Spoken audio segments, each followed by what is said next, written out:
Hello everyone, welcome to What If Deku Becomes the Psychotherapist Villain Part 2. Twice. It had been several days of fully cooling off needed before Twice had finally gathered himself together to volunteer as the next guest for the therapy session.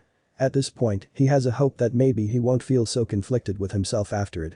Maybe Izuku will have an answer to his undying fear that he might just be a clone and not his real self. Twice has a feeling that Izuku might be the only one to actually help him, since no one else had ever tried. Hey Twice. Hey Toga. Good morning. Twice replied, running a hand down his mask-covered face. I am thinking. That's never good. Toga snorted. Twice retorted, shut up. I am thinking about the Beatles. Toga suggested, making a chuckle escape from Twice's mouth. No well, yes. Twice replied, letting more laughter go. Toga laughed with him before it got quiet again. Twice finally spoke up again, I want to do a session with him. Okay. Why? Toga asked, curious as to why he wanted to. Twice responded, maybe it will actually help. I don't know, but I want to try at least. Toga nodded with a pout, I get you. Hey, but don't get rid of all your crazy, or else I will be the only one. I won't let all my quirky craziness go away. Don't worry, it's part of who I am. Twice responded before giving her head a noogie, much to her annoyance. The next day was when Twice decided he will speak out about his decision. So the next morning, Twice headed downstairs to join in for the group breakfast of apple juice and waffles with maple syrup. So what are we going to do while Twice has his little talk with Izuku? I have an idea, Kurogiri suggested, taking out a thick book from behind his back and slammed it down on the table. Their faces paled from the title of weird alcoholic and non-alcoholic shots from around the world. Oh boy. Okay, are you all comfortable? Yeah, mostly. Ooh, pillow. Izuku smiled gently, are you okay with being referred to as Bubegawara-kun? Oh no, just Jin. Or Twice. Whatever floats your boat. Alright, Jin-kun. Let's begin our talk. Iguchi watched with increasing horror as Kurogiri poured Jägermeister into a shot glass. He didn't think it was that big of a deal at first before he saw a large amount of mayonnaise. That is when he realized that Kurogiri might be a demon. Seiko swallowed hard, sweat running his face when he saw the ingredients being mixed together. Kurogiri hummed as he continued working on the others' drinks. Does he hate us? Did we do something to piss him off? Magni shrugged, I don't know, but I'm going to avoid drinking it. They could only watch as Kurogiri continued to make a whole array of different shots and drinks. Apparently, the one he had just made was called a tapeworm. He labeled it for Dabi, who in which was glaring at the glass, somehow hoping it would disappear. Then he made another drink mixed with vodka and tomato juice. It was included with a napkin on the bottom. He said that Toga will probably enjoy it the most. Kurogiri made a really green drink from the melon liqueur and pineapple juice with cream on top. It was apparently made special for Iguchi. Magni got the most appealing one when she received a taller glass of vodka with hot Cheetos mixed in. She didn't look happy, but she did look relieved she didn't get stuck with the other ones. She took one sniff and regretted her life. Seiko got a more cocktail that looked like just a big glass of bourbon, but the others spotted the raw egg sitting at the bottom. Seiko was very close to punching him before he spotted Shigaraki's drink. Oh, boy. That's an acid and a base. They don't mix well. He thought to himself as he watched Kurogiri pour it into two separate shot glasses. Shigaraki apparently got the worst one from the absolutely sadistic look in Kurogiri's eyes as he prepared Bailey's Irish cream and lime juice. Drink up, Kurogiri ordered. Izuku began with a click of his pen, so what is the beginning of your story? I don't really know what the beginning is. Because it was the end, I just always felt lonely growing up. I had no real family or friends, I lived alone by myself after my parents died when I was in middle school. It didn't even feel like there was anyone left to care for me or care about whatever happened to me. My face was scary, so a lot of people tend to avoid me. Was your life alright before middle school? Izuku asked, paying attention to everything Jin was saying. Twice continued, it was fine. Absolutely terrible, you wouldn't imagine my quirk was feared at my school because they found it creepy that I could practically make multiples of myself, almost like I was forming my own gang. They kept far away from me because of my scary face and my terrifying quirk. What happened next? I used my quirk to create multiples of myself so I wouldn't be alone anymore.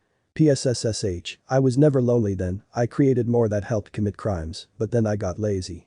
Why, I have never gotten lazy in my life. I made the others do all the chores before all hell broke loose, each one of us me. Got tired of the way I was treated. In 9 days, everyone fought to death leaving only me behind. I don't know if I am the real me anymore or just a clone. Or a unicorn. Izuku furrowed his brow, how do I convince him that he is himself and not a copy? He decided to continue the questions before he followed through with his thought, what made you become a villain? There's no place for insane guys like me. With the League, I was feeling okay with me being me. They just accepted me and made me feel comfortable. They were absolutely horrendous total hickheads. Twice responded with a dramatic eyebrow raise at the end. Izuku continued, I'm sure there is a place just for you someplace else. There is always a place to fit in with people just like you. I found my own place. Twice considered it. I mean, I found Toga there. I wouldn't have given up meeting her for the world. She is like a little sister that I always wanted.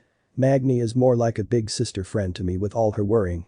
We might be dysfunctional, but we are a family, nonetheless. Izuku smiled, I'm glad you found a family, even though it wasn't the most legal one. I'm happy I found it too. Not happy at all. Twice answered back. Hey, you want to know something? Izuku inquired. Yes. No, Twice exclaimed. I put those journals in your room for a purpose, Izuku stated, scribbling down a note on his clipboard. Twice raised an eyebrow exaggeratedly, and that purpose is? Don't tell me. I want you to write in those journals about your day-to-day life and what you are feeling. It's like a thought journal that you can record your own personal mind into. Ooh, sounds fun. Twice retorted. Izuku was hopeful that the journals would help him work through some of the fear holding him back, but he wanted to get rid of the large part holding him back. Himself. He knew he had to help Jin see that he was himself and only him, not any copy. Izuku asked, so how exactly does one of your copies disappear? Twice tilted his head, when they receive enough damage they disintegrate. Mostly it's like a broken bone should do them and real fast. Really slow actually. Izuku replied, clasping his hands together. I'll be right back. Don't move. I won't. I most definitely will. Twice responded back as the door closed behind Izuku. He had an idea of how he could prove to Twice that he was actually original Jin, but he needed a little bit of help. Izuku walked out of the room to venture into the kitchen where he found mostly everyone besides Iguchi and Kurogiri gagging on what they just drank. I'll be gagged, there is so much mayo, why is there a need for this much? And the Jägermeister wasn't even strong enough to hide the texture and bucking taste of it. Bleh. You try having a raw egg in your drink. Ugh, it was so slimy. Seiko shivered, trying to get rid of any thoughts of it. Mine wouldn't have been so bad if it weren't for the vodka, Magni and Toga said at the same time. They looked at each other and fist bumped. Shigaraki was sincerely about to grow up. His face was awfully green as he hugged trash can close to his chest. There were chunks in my mouth, there weren't chunks before, but then they just appeared out of nowhere. Bleh. Iguchi shrugged, sipping on his second one, mine isn't that bad. Tastes pretty good actually, it is just the name that is strange. Hey, guys. I need some help. What do you need? Iguchi asked, finishing off his green drink. I need someone to break one of Twice's bones. Done. Let's go. Dabi immediately said, stumbling a little since the strong alcohol was starting to get to him. What? Why? Toga asked, very intent on not letting one of her friends be hurt. It is the only way to prove he isn't a copy of himself to him. Toga freaked out, wait, no breaking bones, remember the training summer camp? Dabi sighed, ah, good times, good times. Not good for them, but good times for us. Yeah, well. Didn't one of your clones disintegrate because they got pulled too hard with that support scar thing? Oh yeah, Dabi answered back. But we don't have one of those. And I know that material is stronger than any scarf made. Since it is the special hero support thingabob that Eraserhead and his little underling just love to use. Wasn't it the one we got captured in? Damn it, Toga mumbled, sighing to herself. Let me do it at least. Alright. And don't worry, I know first aid well enough to take care of small fractures and other injuries. Izuku reassured her as they walked back to the room. Good to know. Toga said, warming up to the fact that Izuku wasn't as happy to do this as she was. The others watched them go before Kurogiri held up another shot glass. Care for another round? Twice looked up to see Toga and Izuku walk in through the door. He continued to grow more confused as Toga came in behind him. Huh? He whispered to himself. Izuku took out a first aid kit from underneath his desk. He paused at a small box in one of his drawers before sighing. Izuku took out a key from the small empty box to bring with him back to the other two. Izuku looked towards her without any trace of distrust in his eyes. This key will only unlock the power of all the cuffs for a minute, giving back his quirk for a solid minute. Once I place this key into one of the holes, we have limited time. The key will no longer be usable after this is the only shot we have to prove to him. Are you still with me? Toga looked at him and nodded. Twice was more important to her than her freedom from this house. Toga walked over to sit next to her friend on the couch, much to his shock. Is this turning into a joint session? No fair, I was here first, Twice complained, not really noticing how Toga grew a little more serious than how she usually is. Not exactly. Hold out your hand. Izuku said to Twice. Twice gave over his hands, only to watch Izuku fiddle with a key into one of the cuff's holes. The three watched as a visible outline of sparks appeared at the top of cuffs at the neck and traveled to bottom ones at his ankles. Okay. Toga. Wait. What's going on? Buck ow, my little Finji didn't deserve this treatment ooh, Twice yelled out when Toga grabbed his ring finger and broke it harshly. See? You aren't disintegrating, Izuku added, before opening up his kit. Wait? Huh? Twice questioned as Izuku immediately stepped into the first aid action to assess the damage. By now, a double would have been nothing but dust. But you are still here, aren't you? That means you are the real Jin, Toga remedied, hoping he didn't hate her for that. Jin was frozen as he stared down at his hands, swallowing he flexed his fingers. Ow. Yep, that hurts. Haha. Jin sniffed while Izuku found a brace for his broken finger. He touched his face with his other hand. I guess there is no replacing the original, huh? Nope, ha. Jin turned to his little sister figure and hugged her as best he could, with his finger being tended to by Izuku's hands. I have my first journal entry ready to write. I'm feeling pain right now. Heh. Thanks, Toga twice added before saying, hey, do you think Kurogiri will make me a drink? Oh shit. This tastes like ass. Jin complained as he took down a whole shot in one go. Why is there mayo in here? Why is it called a tapeworm? Bleh. Izuku took him down with a mostly straight face. Geez, that tasted weird. How the buck? Dobby asked loudly, reading that the ingredients were rum and Worcestershire sauce. How can you drink that with a straight face? Izuku shrugged before Iguchi brought up something. Hey, can we play that game again? Iguchi brought up. What game? Izuku asked curiously. Seiko reminded, the one that we all played up in your room. During the whole incident thing, the one that we played a round of. Oh, that one. Oh wait, do you remember when Magni pulled a bucket of ducks and Susan, that bitch? God, that was hilarious. Izuku laughed. What are you guys talking about? Shigaraki asked in boredom. He was so bored, he will play anything that Izuku has to offer. Izuku's smile grew wider with anticipation. Do you guys want to play Cards Against Humanity? Iguchi started as the cards are, the class field trip was completely ruined by. Blank. Everyone took a look at their cards, Izuku slamming his down first. The class field trip was completely ruined by used panties. The class field trip was completely ruined by blood kink. The class field trip was completely ruined by being on fire. The class field trip was completely ruined by fellowship in Christ. The class field trip was completely ruined by hex will peeing. The class field trip was completely ruined by these hoes. The class field trip was completely ruined by fragile masculinity. The class field trip was completely ruined by the Boy Scouts of America. Iguchi took a good long look at the cards before giving the win to Shigaraki for his Boy Scouts care. I just picture them walking up a trail, but the Boy Scouts keep appearing randomly with their popcorn. Iguchi offered, I'm guessing the blood kink was Toga and the fire one was Dabi. Was the fellowship Izuku's card? No, that was mine, Kurogiri claimed, raising his hand. I was the one with these hoes, Izuku added happily, making Magni fall back onto the couch in laughter just from the way he said it so cheerfully. Hex will peeing was Seiko, used panties were Jin, and fragile masculinity was Magni. Shigaraki asked, or what is it good for? Everyone handed their card into the pile, with Seiko shrugging at his own card. Or what is it good for? Puppies. Or what is it good for? Multiple stab wounds. Or what is it good for? Dying. Or what is it good for? The screams, the terrible screams. Or what is it good for? Slaughtering innocent civilians. Or what is it good for? Nipple blades. Or what is it good for? Heart of a child. Or what is it good for? Alcoholism. Shigaraki decided, I'm going to have to give it to nipple blades.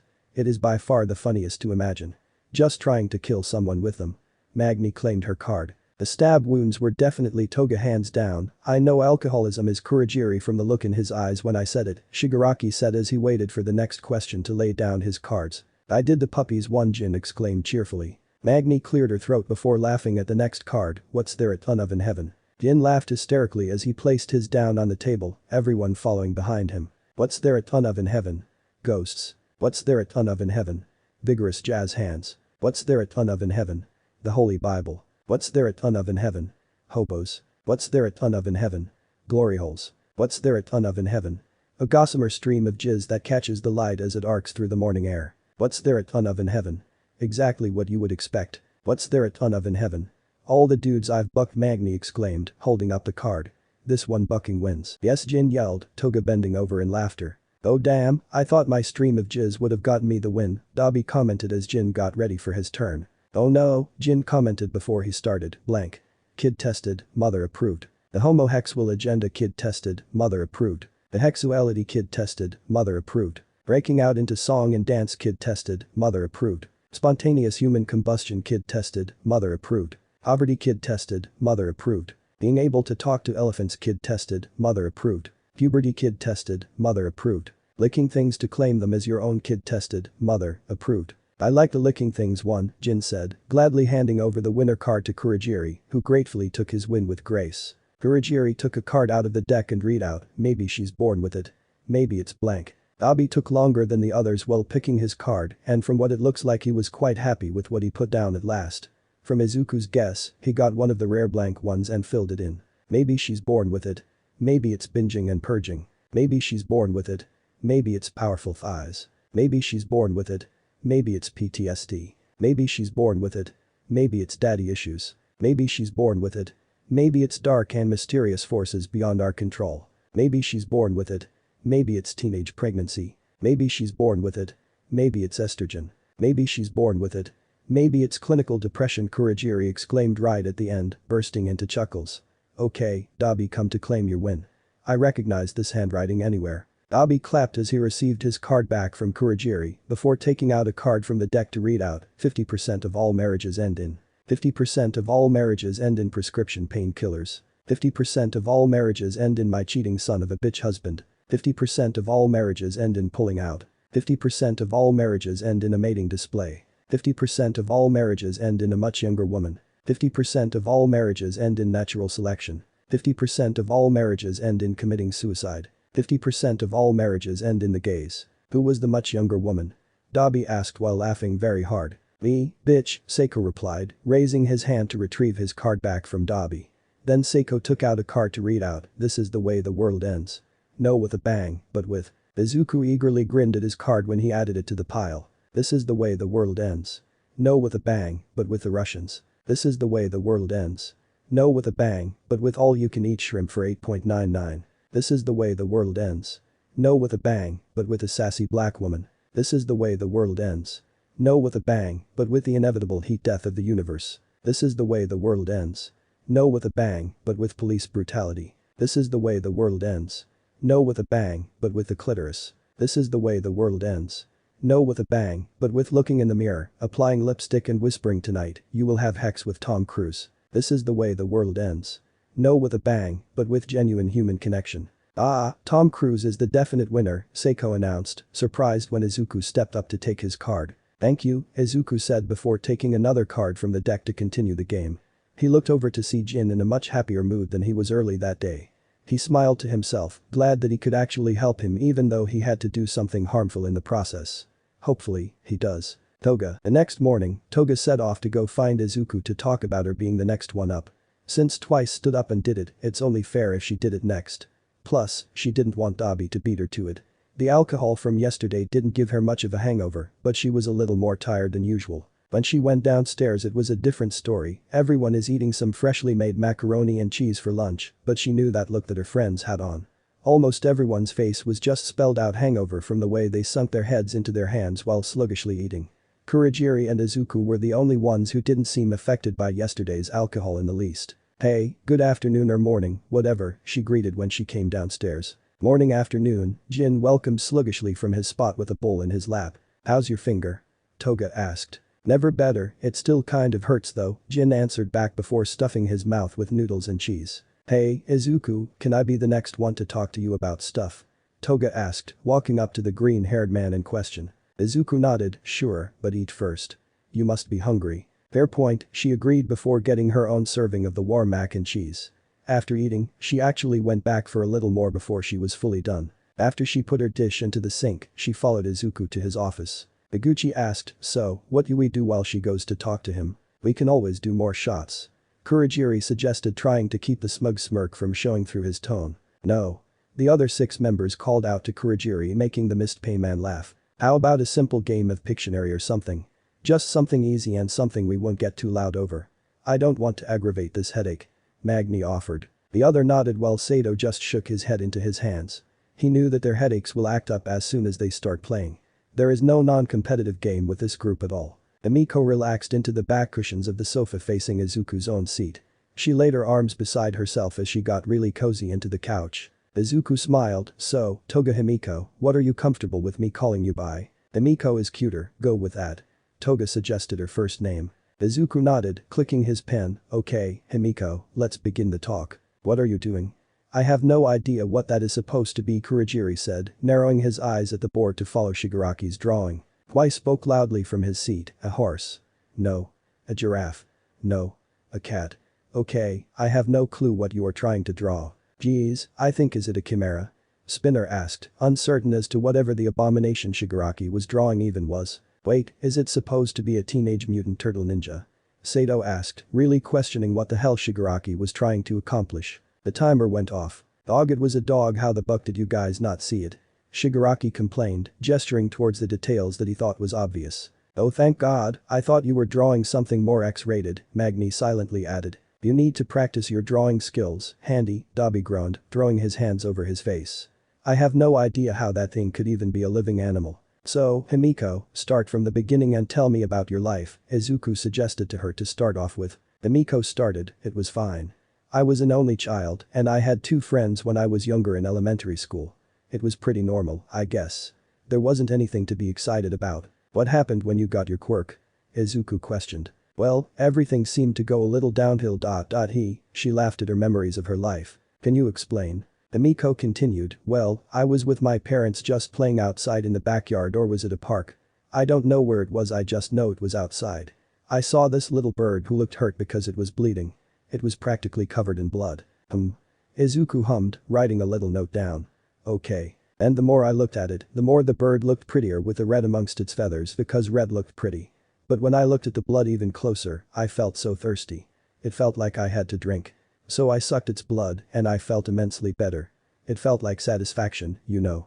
But when I showed my arenas, they were horrified. Hey, it's not like I'm not the one killed the bird, it was basically already dead when I got to it, Himiko replied. I understand, go on. I started to see a quirk counselor or whatever you call it by my parents' command. But all they did was force me to try to be normal, fitting into a society that I have to lie instead of being myself. They kept talking about pretty much changing my entire life.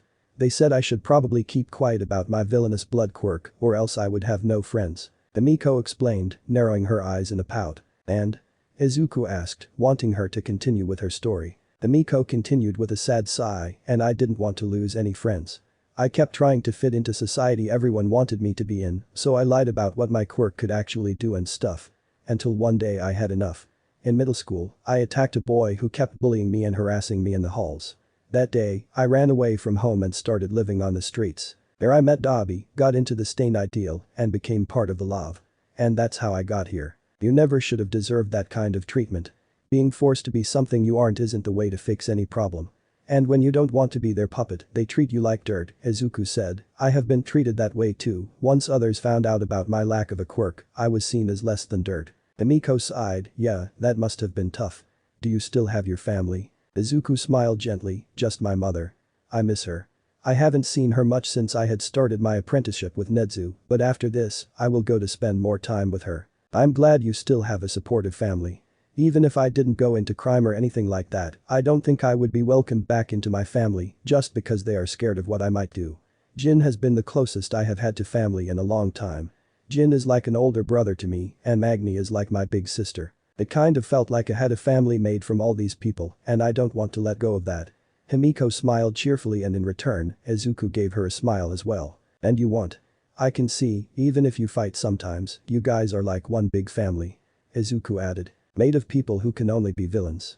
Himiko retorted, earning a shake of a head from Izuku. So not true, Izuku argued, each of your quirks can be used for something that isn't evil. Like your blood quirk could be used to gather information. You would be a perfect underground spy that people need as an ally. You could transform into others to gather intel about actual bad stuff going on and report it in to save many people. You don't even realize how awesome your quirk is. Himiko smiled, oh, really? Well, aren't you a charmer? Yes, really. I mean every word I say.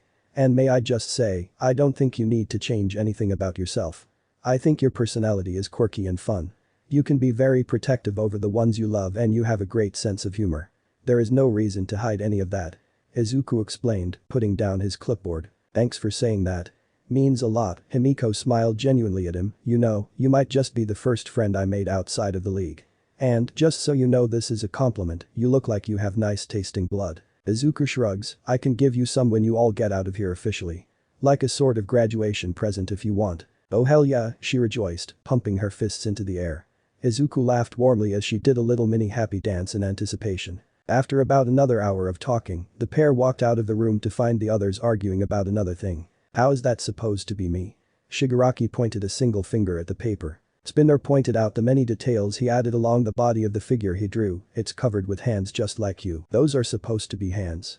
Shigaraki questioned even louder, making mostly everyone including himself clutch their head in pain from a hangover headache. Hey, hands are really hard to draw, Spinner argued back. Izuku raised an eyebrow. Have they gotten any pain medicine to deal with the headache, since the alcohol should be out of their system by now? They did not too long ago.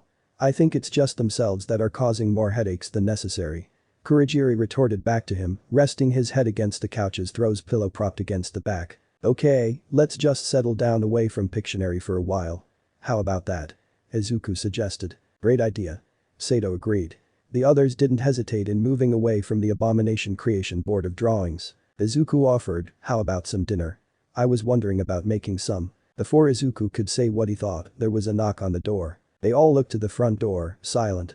They were in the middle of nowhere. What the hell could be behind that door?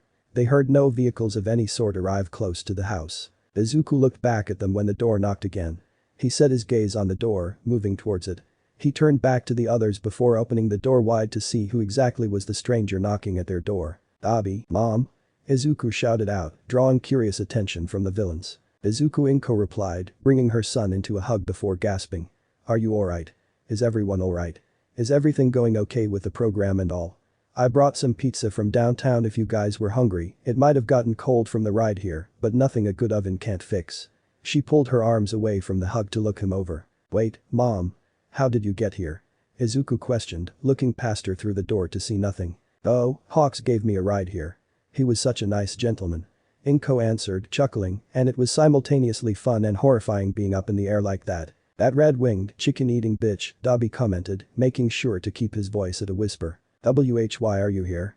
Izuku asked, his eyes filling with happy tears as he kept his arms around his mother's shoulder, afraid she would disappear before his eyes like a hallucination. I just wanted to visit.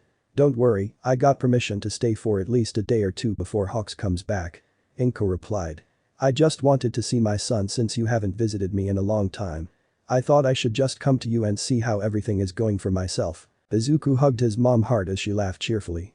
Izuku mumbled Ito her shoulder happily, I can't believe you are here. I'm here. She whispered, stroking his hair with a smile. Ahem, Kurogiri coughed, drawing back the Midoriya's attention. We are here as well. I don't believe we have met, miss. Oh, I'm so very sorry. Where are my manners? She apologized before placing down her bag and pizza boxes on the kitchen counter. I'm Midoriya Inko, Izuku is my son. Thank you all for taking care of him.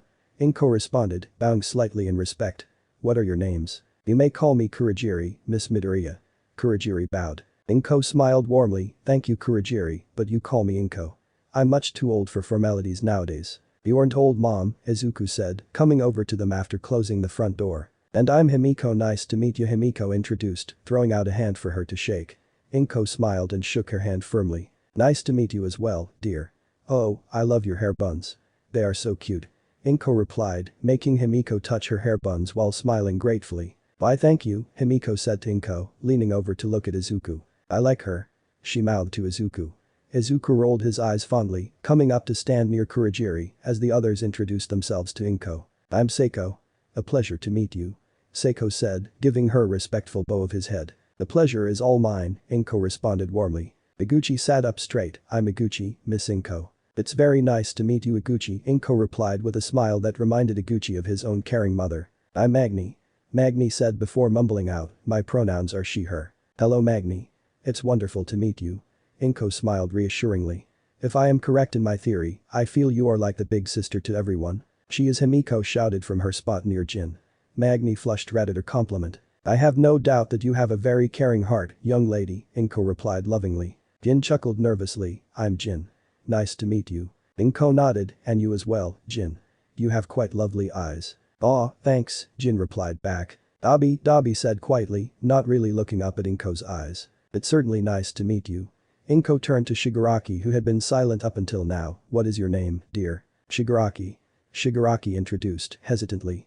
Kurogiri wasn't the only one who noticed how quiet the leader had gotten since Inko arrived. Well, I look forward to getting to know more about all of you while I'm here. Now that introductions are out of the way, let's eat some dinner. Everyone nodded at the suggestion, getting up from their spots to travel to the 4 pizza boxes. Each person got at least 3 slices of the greasy, delicious pizza to eat. Jin snagged an extra slice with Himiko. After everyone finished pizza, Inko looked around the kitchen. "Mom, what are you doing?" Izuku asked curiously. Inko brightened up. "Oh, right. Izuku, could you help me find a pan of some sort? I want to make some cookies for dessert." "Ooh, cookies yes G, can you become my mom?" Jin celebrated, throwing his arms up in excitement to taste homemade cookies. Inko laughed before Dabi asked, "Why are you making cookies?" "Well, because I want to do something for all of you. I guess, as a thank you of some sort since I just kind of barged into your lives for a day or two. It's the least I can do." Dabi just sat there kind of stunned with some leftover pizza crust ends on his plate. Inko smiled warmly familiar to him. "Do you like chocolate chip?" Dabi looked up, slowly nodding. Inko took that as an answer as she started back up on her search for ingredients. Inko reminded Dabi of his life before everything turned bad, his time with his mother before she ended up where she was. Dabi stayed mostly silent while Inko prepared dessert with an Izuku and Kurogiri. "Do you have any stories to tell us about baby Izuku?" Jin asked curiously. Himiko gasped, ready to hear all about it. "Oh, yes please tell me what you do. I would love to hear it," Himiko responded loudly, propping her chin into her palms. Inko paused in the middle of her mixing. "I do have many stories of when Izuku was young one time, Mom Izuku interrupted with a whine, causing Kurogiri's eyes to crinkle in amusement. Seiko and Iguchi shared a look before laughing as well. "I'll tell you later," Inko whispered, returning to her mixing. Shigaraki just watched her work while she hummed a little song. Before long, the cookies were done. Inko plated 2 chocolate chip cookies for everyone and handed them out to each person with a napkin. Jin looked excited when she gave him the plate. "Yay cookie time. Cookie time." Jin chanted in whispered celebration. Iguchi hummed from the delicious taste of the cookie. It reminded him of when his hardworking mother had time on weekends to make some quick cookies. Iguchi looked up to Inko. "This is so good, Miss Inko." "Thank you, Iguchi," Inko replied. Seiko took a bite out of his dessert. "Yum, I must have this recipe. I'll be happy to give it to you." "Are you trying to learn how to bake?" "Yes, I tried once before they got burned by someone." Seiko threw a grudge-filled look over at Dabi as Inko made her way toward him. "Stop holding a grudge." Dabi used the story. "It happened when Monchan came to comfort me when I was crying. I was holding on to them tight as I wished that I could just make him disappear. To get rid of him. To finally make my life better. One moment, I was hugging my fluffy pet and the next I was splattered with blood and fur." Himiko took a sharp breath as he continued. "Then, my sister came outside to apologize for what she did. She screamed when she saw what had happened. I reached out for her, begging her to help me. She had disintegrated as soon as I touched her." Tenko sniffed. "My mom she came out when she heard Hana's scream. And she looked at what I did, but she was still reached out for me. She still tried to embrace me and tell me that everything was going to be okay." Tenko rubbed his eyes and then she disintegrated before my eyes as I reached out my hand. "My grandparents tried to intervene but they ended up the same as the rest. Then my father finally outside to see the chaos.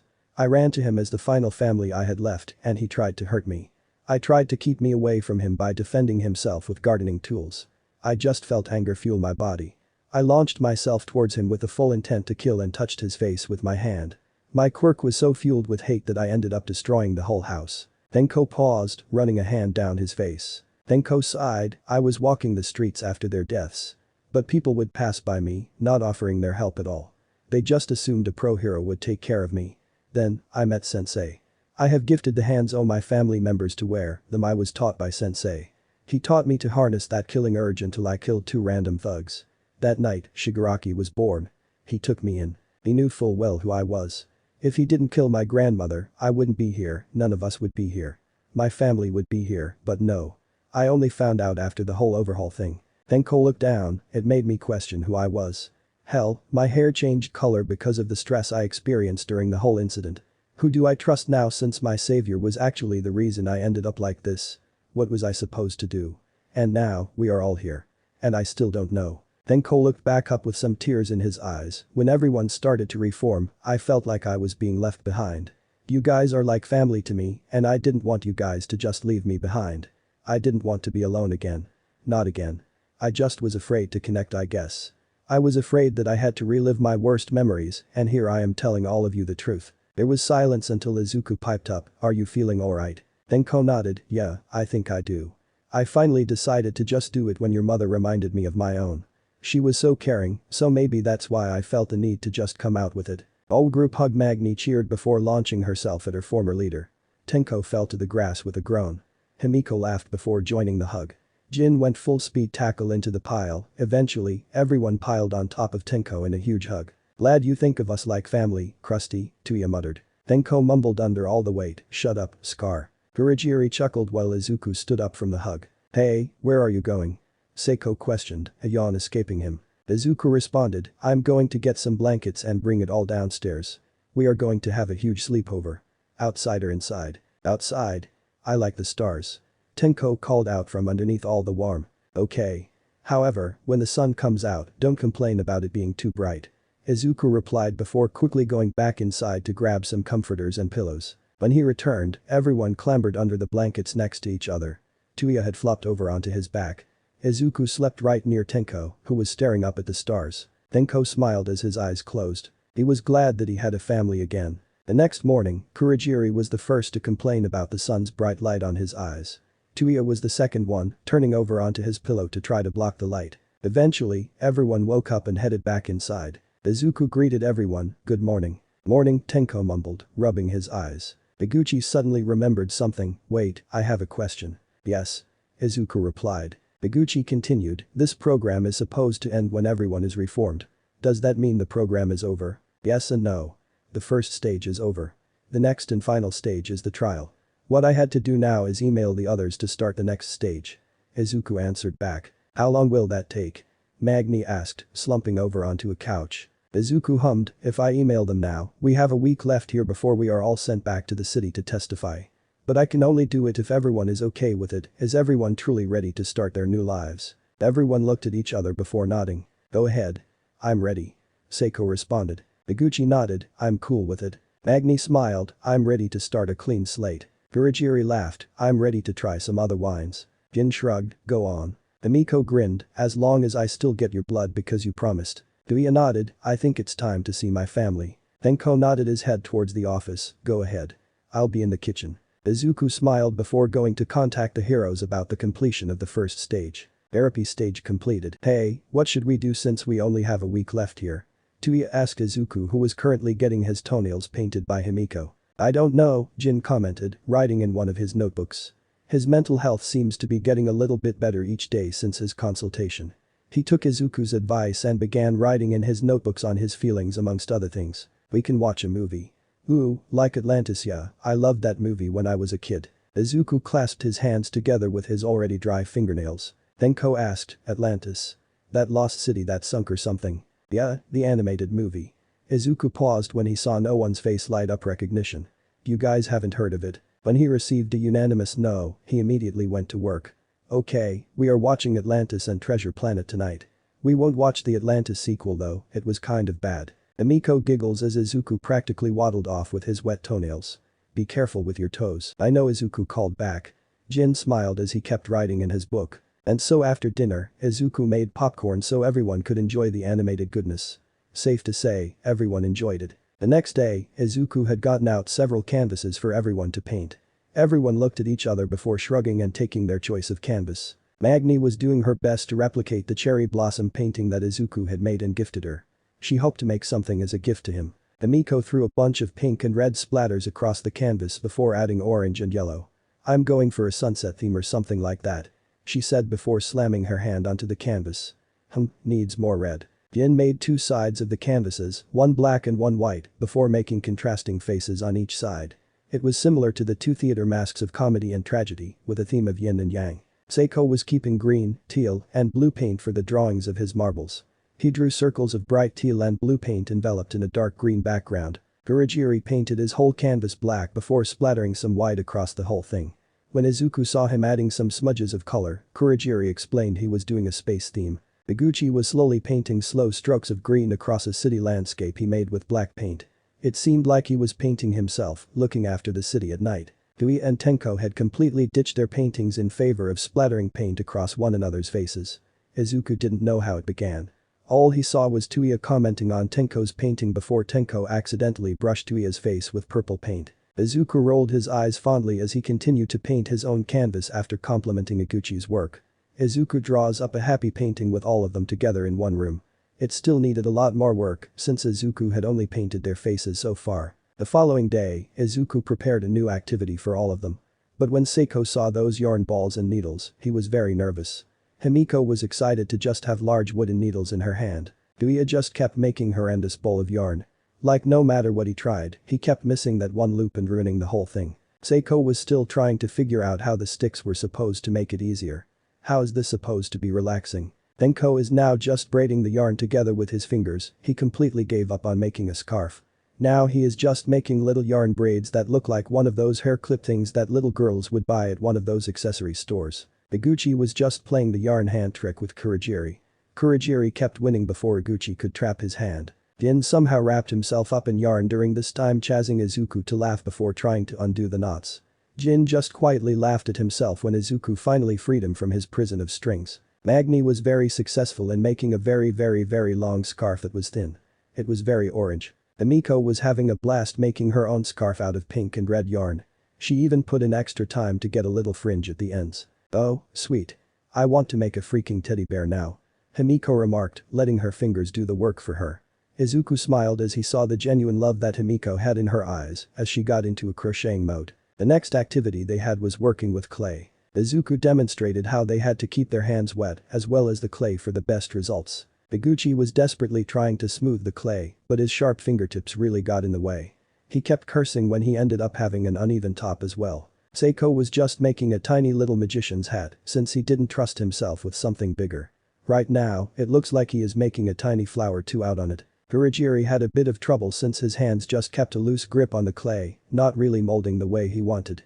Right now, it looked like a miniature bottle of wine that was the perfect keychain size. Amiko and Magni tried to make each other's faces in clay before laughing at their poor attempts. Those lips sure do like mine, Magni laughed, pointing at the huge lips that Himiko had placed down. Wow, my eyes look so detailed, Himiko snickered as he pointed to the cartoonish eyes that portrayed a dot and two circles. Jin was trying his best, that's all that mattered. Jin didn't even know what he was making. He wanted to make a simple cup, but now it looks like a deer. Yeah, he didn't know how it happened exactly. Deku was trying not to let his clay masterpiece fall apart on him, again. Seriously, it was like every time he tried to make it higher, the stupid thing ended up having a hole somewhere. Denko, however, was having the most fun since he really liked the texture of the wet clay. He sat there, trying to make a vase out of the clay. Izuku could tell him was focused because of the tongue pointing out between his chapped lips. Oh, that reminded him. Maybe he should get some lotion and chapstick for him. By the time dinner rolled around, Tenko had detailed his vase with some sketches he made with a toothpick. He looked to be very proud of his work and the others couldn't wait for all their masterpieces to be completely dry the next day. Oh, come on, Tenko whined into the couch pillow when Izuku beat him for the third time in a row in Super Smash Bros. Tui and Himiko laughed at his childish antics. Seiko and Kurogiri were planning a fancy dinner with wine in the kitchen. Jin was watching the video game fighting while Iguchi and Magni were talking about what they could see themselves doing after all of this. Izuku laughed as Tenko dramatically fake fainted onto him to try to distract him from the game. Tuya scoffed before choosing Dark Link again. Himiko picked Kirby for the next round, pulling Tenko up to make him choose his next character. Izuku didn't really know why, but now they were having a cooking competition in the kitchen. Jin appeared out of nowhere with Seiko's hat on his head. Hello, everyone, and welcome to kitchen competition. In this corner, we have Himiko, Magni, and Dabi. In the other corner, we have Seiko, Izuku, and Iguchi. Our judges tonight are Kurogiri, Tenko, and yours truly. And tonight, each team shall be working with pepper, cheese, and shredded chicken. Teams, you must make a complete dish for the two judges to taste with the following ingredients. You may use other ingredients in the kitchen, but you must complete the whole dish in 30 minutes. And your time starts now. Duia's team decided to make some chicken alfredo, while Seiko's team chose to make a sort of pizza dish. Duia questioned loudly, Himiko, you chopping that chicken? Yes, into smaller pieces just like you said, Himiko replied. Magni, how's the pasta cooking? Duia asked loudly. Magni looked at the boiling pot of water, well, it's cooking. Great. The cheese sauce is good, I think. Tuya responded, stirring the sauce in a small pot. Meanwhile on the other side, Seiko asked, Izuku, can you hand me the tomato sauce? Yes, chef, Izuku responded, handing over the small pot of hot tomato sauce. Fantastic. Iguchi, is the pizza dough thin enough for the oven? Seiko asked, prepping the last of the ingredients for the toppings. The thinner it is, the less time it needs to cook. Iguchi looked up with a grin, all ready, chef. Great. Now let's make this the best chicken pizza the judges have ever tasted. Seiko said, making both Izuku and Iguchi respond with a nod. Luckily enough, both teams finished their dishes in the time limit. Now it was judging time. The first dish for tasting was the thin crust pizza. Kurogiri said, I'm particularly fond of the thin crust this pizza has. Chicken is still tender, the cheese is melted perfectly. Did you season the chicken with the pepper? Yes, Seiko responded. It is great. Tenko, your thoughts? Kurogiri asked turning to the other judge. Oh, it's good. Tenko replied, stuffing his mouth with pizza. Jin cheered, I like it. The next dish was the pasta. Kurogiri hummed, you seem to have seasoned the pasta with the pepper. How can you tell? Magni asked. Kurogiri gestured with his hands, I'm tasting the overload of spice right now. But overall the dish is good, the chicken was a bit bland though. Tenko. As long as it's edible, I'll eat it. The pasta was okay. Tenko shrugged, stuffing cheese sauce in his face. I liked it. Jin cheered. The day after the next would be their final day where they would be taken back. Seiko was listening to a musical soundtrack with a pair of headphones. He had just read a book on magic and mystery before hopping over to music to pass the time. Iguchi was studying from his martial arts book, laying down on one of the couches. His abstract art book was on the ground because he had finished it earlier. Magni was still working on her painting gift for Izuku, adding more flowers to the branches. Kurogiri was drinking from some sparkling rose as he flipped through his food and wine books from around the world book. Jin was writing in his journal after reading a guide that was in his room about fighting inner monsters. He was taking down notes of what truly worked for him inside the journal. Emiko was crocheting a beanie from a pattern that one of the books in her room had. She was making it white and pink, but she was aiming for the pom-pom to be red. Duya was sketching something on a piece of paper. It looked like blue flame phoenix wings. He blended the colors together until they formed into what he envisioned. Tenko was painting the details he made into his vase that was now completely dry. He painted the base white yesterday, but now he was steadily going back to throw color into the drawings he made on it. Izuku was in his office packing things away for the transport tomorrow when his phone started to ring. Frowning, he picked it up. Hello? Izuku greeted. Kirishima answered, hey, dude. It's almost time for transport, you got everything ready? They are coming early tomorrow morning to pick everyone up. Yeah. Everything is set. Izuku said before asking, Kiri, what happens when they all go back? Kirishima sighed. Izuku heard papers shuffling from over the telephone. Well, the way it is planned is that they come and bring you over to the city. They all get allowed one more rest day before the trial starts. If they are found to be reformed, they will be named civilians. If they aren't, then they get sent to prison for their actions. So, if they are found to be completely changed, all charges are dropped against them and stuff. They don't have to get jail time. Izuku questioned, stuffing his board games into a large bag. Kirishima replied, no, but they might serve a lot of community service instead. And can you tell me more about the trial? Izuku asked, throwing his files onto the desk to put them in his file-carrying bag. Kirishima sighed, I can't tell you all the details, but they are to testify with you on how they are ready for civilian life. No more crime at all. Like, what they plan to do once they are free and junk. But I highly believe that the judge will ask about their personal lives. Okay. Sounds good. Everyone is ready, and I'm packing up everything now. Izuku replied. Kirishima said, cool. Well, see you soon, dude. See you? Tell Kaken I said hi. Izuku added. I will. Bye. Kirishima laughed. Bye-bye. Izuku finished off his phone call. He looked around to see that a few more bags needed to be packed. It took him another hour to fully pack everything. After dinner, he explained that they needed to do one last thing before the heroes came to pick them up. Hawks followed in the sky after a small bus as they traveled through the forest to transport all of them back to the city. On the bus, Nedzu, Azawa, Midnight, Cellophane and Uravity sat down, waiting patiently for the bus to stop. After many mailed, Hawks finally landed down to the ground and joined Nedzu and Azawa as they walked up to the door. The other three stood back near the bus in case they needed backup. Azawa knocked first but didn't receive an answer. Nedzu produced a second key to allow Azawa to unlock the entrance for them to get inside. Azawa opened the door and called out, Izuku. Is everything alright in here? Hawk snickered before pointing towards the couches in the living room. Nedzu laughed while Azawa groaned at the sight. Izuku and the 8 reformed villains were all piled together under a sleepover tent they made with all the couches and the blankets. They could see Izuku's fluffy curls right near the pale blue hair of the former leader of the League of Villains. Azawa groaned, taking money out of his pocket at the sight. Ugh. You lost a bet, Nedzu said cheerfully. Yeah, I know, Azawa replied, handing over 2,000 yen to the principal. Hawks went over, I'll wake them up. When Hawks walked over, his wrist was grabbed by a certain scarred man. Hawks looked down to see Tuya half awake from the long sleepover nap. When I get out of here, we are going to have a talk, Tuya said with a chilling smile. Ox awkwardly laughed before calming waking the others, letting Tuya hold his wrist the entire time, because he honestly forgot it was there since it felt so comfortable. The day before the trial. Well, this is awkward, Iguchi stated from his spot in between Seiko and Cellophane. You are telling me, Shigaraki mumbled in return, looking away as Aizawa looked back at him. Ditto, Himiko whispered, trying to look away from Uraraka's curious gaze. At least this will be over soon, right?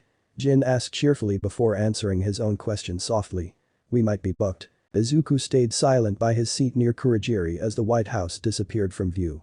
After they had awoken, the heroes helped him pack everyone's belongings into the bus before getting everyone inside. Their bus trip ended when Izuku and the other reformed villains would be placed inside a secured hotel suite while waiting for the trial. The trial was to take place the following day. Aizawa had assured Izuku that if he needed to extend the date further another day that they could, but they would like the trial to commence as soon as possible. Izuku kindly thanked him and said that if he needed an extension, he would tell him straight away. Magni was sitting next to Midnight as she calmly watched outside the window as the trees passed. The green leaves she wished were instead pink petals like the one in Izuku's painting. She had hoped that she and her found family would be able to find themselves in normal civilian life. Jin allowed Himiko to lean on his shoulder for support as the ride continued. Iguchi thought about his mom, wondering if she would be at the trial to watch him accept his new civilian life. Seiko started briefly at the bright sun out the window, remembering the first day when he volunteered to be the first one that Izuku talked to. Tuya thought about the red-winged lunatic that was flying above the bus. But his mind was mostly focused on his family and how they were safe from Endeavor finally. Kurogiri watched the white clouds in the sky through the window, watching them form different shapes as the bus kept moving forward. Tenko just thought about their incoming future. He kept thinking about the trial and what would happen afterward. Worried, he wondered if they were truly ready for the trial. Are they truly ready to reform into civilians? So, how's everyone feeling? Izuku asked, breaking the silence of the room. The reforming villains were transported directly into a large hotel suite not that far away from the courthouse. They were still shackled in strong quirk suppressants. On their floor were other rooms containing many pro-heroes that would be watching the court tomorrow. They were also there to make sure the villains didn't try to escape before the trial could take place. My mood could be a bit better. Kurogiri piped up. I'm a bit worried about how this could go. I mean, they might just throw us in jail no matter what we say. Iguchi mumbled with his head laying on his hand. Izuku shook his head, I won't allow that to happen.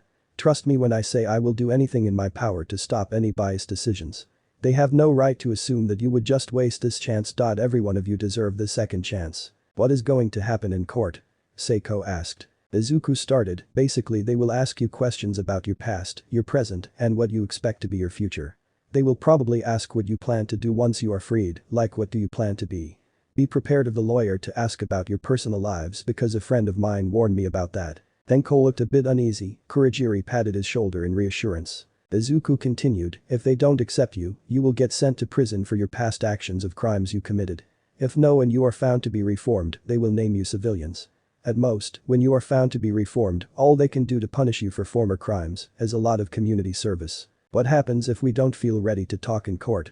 Tenko asked. Izuku answered, I got permission to extend the date about a day or two later. I don't know if I can extend it any further, but I can try if that is what anyone needs. Tenko stood up and walked straight up to Izuku. Come with me. He demanded rashly before walking into another room of the suite away from the others. Okay. Be right back. Don't cause any trouble, Izuku stated, walking after Tenko into a different room. All of them started after the two before Tuya interrupted, Welp, I'm going to go. What? Where? Jin questioned. Tuya shrugged, walking to the front door, I need to go talk to someone. It probably won't be too long, so don't worry. Okay, 30 minutes in and we have already seen 3 members go somewhere else. What do we do here? Magni asked. Seiko looked up calmly, you want to play a game in that corner over there? Iguchi started at him, sure. Why not? We have nothing but time to lose. Okay, Tenko, what do you need to talk about? Izuku asked, settling a gentle hand on Tenko's shoulder. Tenko rambled, well, it's just we haven't really gotten a one-on-one conversation yet like you did the rest. And I'm worried about the trial. I'm worried about everything at this point. Izuku furrowed his brow, leading him and Tenko to sit down in the plain bed inside the room. Tenko, you can talk to me about anything. If you need an extension, all you have to do is tell me. Tenko stared at him, I don't know. Tenko, just calm down. Breathe in, breathe out. Tenko looked freaked out, I can't just tell a court filled with complete strangers about what I did in the past. I could barely tell everyone about it. And I was so close to them. I don't even know these people and Tenko sniffed, holding back visible tears from traveling down his face. I don't even have any answers from it. Can you believe that? I felt absolute relief when I found out my dad won't be here to hurt me anymore, but I still don't know why he did it in the first place. Izuku wiped a stray tear from Tenko's cheek. I might know something about it. If you want to know it might give you some needed closure. Tenko looked at him blankly with his red eyes. Tell me. I might get something out of it. Okay, from what I understand your father had a jaded view on heroes. He thought that his mother practically abandoned him for the sake of saving complete strangers as a pro-hero. Izuku took a deep breath in. I can recognize this attitude because I have seen it before. Remember Muscular? Tenko thought back, yeah, I just recruited him to be the muscle, nothing else worth mentioning. I never really liked him all that much. Well, he killed the water hose hero team which were of the parents of a small boy. Oh, didn't know that shit. Tenko replied. When they died, the little boy grew up to resent all things related to heroes. He hated heroes, villains, quirks and basically the whole superhuman society because he thought it just brought misery into the world. It wasn't until I talked with him to show him what a real hero means that he was able to see the world in a different and less negative way. Izuku continued, your father didn't have someone to tell him that. I think he just kept seeing heroes as selfish individuals. Tenko hummed back in answer. I guess I can see that reasoning. But that doesn't excuse his abusive behavior towards you at all. His hatred was not an excuse for physical and emotional abuse you in any way. My answer would be that he should have talked to someone about how he felt instead of blaming his life on what his mother decided. He should have sought help from a therapist instead of doing that to you or your family. Izuku ranted. Tenko smiled, thanks, that helped me a bit. Will I actually have to tell them all about my personal life? Izuku returned the smile. I don't think they will dig too much into that part of your life, because I think they will just want to dig information on how many crimes you committed while you were Shigaraki Tamura of the League of Villains. What else will happen? Tenko questioned with a raised brow. Most likely they will call me up to the stand at the end of it to tell them my results throughout the whole program to see if I thought you were truly ready, Izuku answered. Tenko asked, do you really think we deserve this chance? Everyone deserves a chance, Izuku replied, allowing Tenko to lay his head down in his lap. Can we stay here for a little while longer? Who knows? I might want to talk your ears off some more. Tenko said. And I will be listening to every word, Izuku responded, playing with the pale threads of hair absent-mindedly as Tenko just talked about mindless things. Like how he liked that body character from Laws or how he wanted to get a dog in the future. Duia strutted down the hall where he knew some of the heroes were staying, and he knew exactly where that little chicken nugget-eating man-child was. He took a right down a few doors leading to the vending machines. Sure enough, there was that red-winged idiot knocking his fist against the glass of the vending machine. Hawks impatiently complained, come on, I paid that 150 yen, I just want my roasted nuts. Duia scoffed as he walked up to the winged hero, oh, I'll give you some roasted nuts. Hawk's eyes widened, spinning around quickly to face him, Tuia. Duia watched Hawk squirm under his gaze, trying to phase into the vending machine, yeah. Got something to say to me, Hawks? Duia, please don't be like that. Hawks pleaded with a guilty smile. Duia glared with a sinister smile on his face, like what? The fact that you were one of the heroes we trusted, yet you were one of the ones to take us out. The fact that you turned out to be a spy for the hero society that you said made you forced into the job you are in now, the position you are in. Duia ranted, staring right into Hawk's eyes, tell me honestly, did you lie about anything else? Hawks breathed out, I can tell you the whole truth, but not out here. Come into my room, I'll tell you everything there. Duia crossed his arms before he agreed, allowing Hawks to lead him inside another hotel room on the same floor. And successfully leaving the roasted peanuts to slowly fall down into the bottom slot. While Magni, Iguchi, and Seiko were playing cards, Himiko and Jin were sitting near the window together. Kurogiri was just peacefully relaxing with a magazine on the couch. Do you think you are ready for the trial tomorrow? Jin asked honestly. Himiko answered, I think so. I mean, I'd rather get it done as fast as possible, so we can start our new lives. Jin shrugged, I don't know about it. I'm not worried at all, I'd rather get it done quickly as well, but I'm worried about what they might think of us, of me. I'm still recovering from my mental state. I have to still use my mask. I don't know if they will take me seriously. Or jokingly they might just look at me as the crazy guy with a split personality. Hey, all the best people are crazy, Himiko said reassuringly. Don't you start quoting singers at me, Jin replied. I'm serious. Himiko responded, we are both crazier than most. But we still can find our place in the world. I know that you felt safer when it was just us against the world, but think of all the freedoms we could have. We won't have to live in fear anymore or have any trouble in our future. Jin replied, I'm scared that they might not get over the fact I'm not normal. Honestly, I hope they don't because I am a bit scared of that happening too. Himiko admitted before smiling to comfort her friend, but I trust Izuku. I wish that after all of this, we will both find our place together in the world. You are like the only thing I have close to family. And I want to be able to walk free beside you, Jin. Me too, Himiko, Jin said with a smile. While on the other side of the room. Got any threes? Seiko asked Iguchi. Iguchi responded, no, go fish. Hey Magni, what do you think you are going to do when we get out of here? And got any fours? Magni sighed before giving up her fours. I was thinking of just going to the same place my bestie works. She has been a friend of mine forever, she can help me score a job at the club she works at. Seiko, got any fives? Go fish. Personally, I haven't decided between doing something with theater or cooking. Maybe I can just work at a diner and write a screenplay at the same time. Iguchi, do you have any nines? Seiko said. Yes, here, Iguchi answered back. I, myself, am aiming to work at a dojo of some kind. Just one more step until we are free, Magni stated, smiling down at her cards. Iguchi and Seiko nodded back to her before they continued to play the game. So, tell me everything. Start to finish, Hawks. My name is Kigo Takami. I did lie about being fully in the villain side of things. Hawks caught Tuia's hand as he was about to smack him. Please save violence until the end of the conversation. Tuia scoffed, fine, what else? Takami stared at him before answering, I didn't lie to you about how I became a hero in the first place.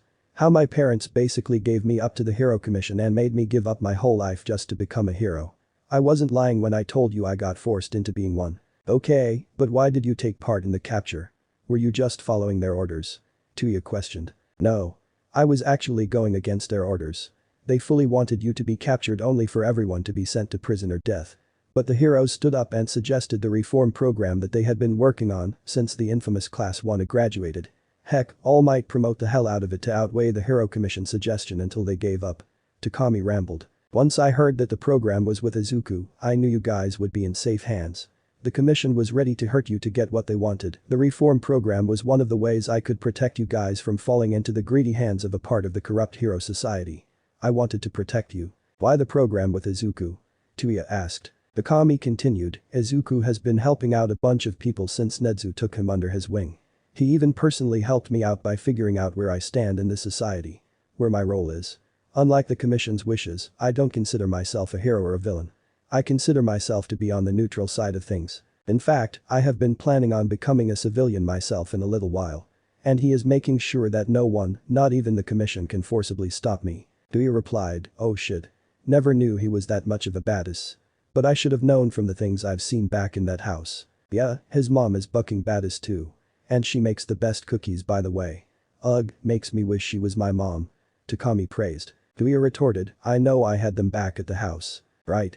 Anyway, I knew you would be in good hands with Izuku since he helped pretty much everyone he comes across no matter who they are or used to be.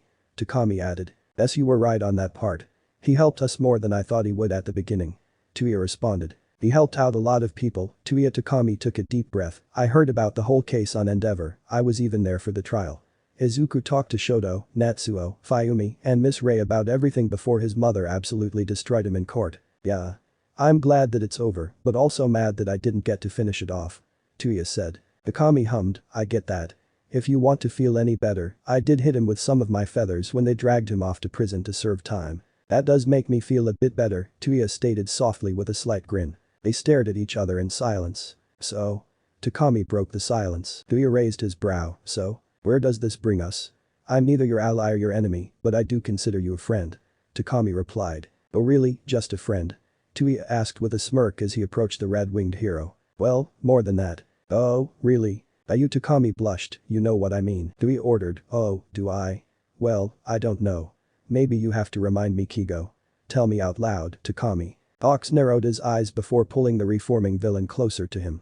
Tuia laughed at Hawk's flustered face as they both fell down on Hawk's bed. Shut up, Takami murmured. Tuia smirked, make me. And Hawks did exactly that when he pulled Tuia down to meet both of their lips harshly halfway. A lot of time has passed between everything that was happening.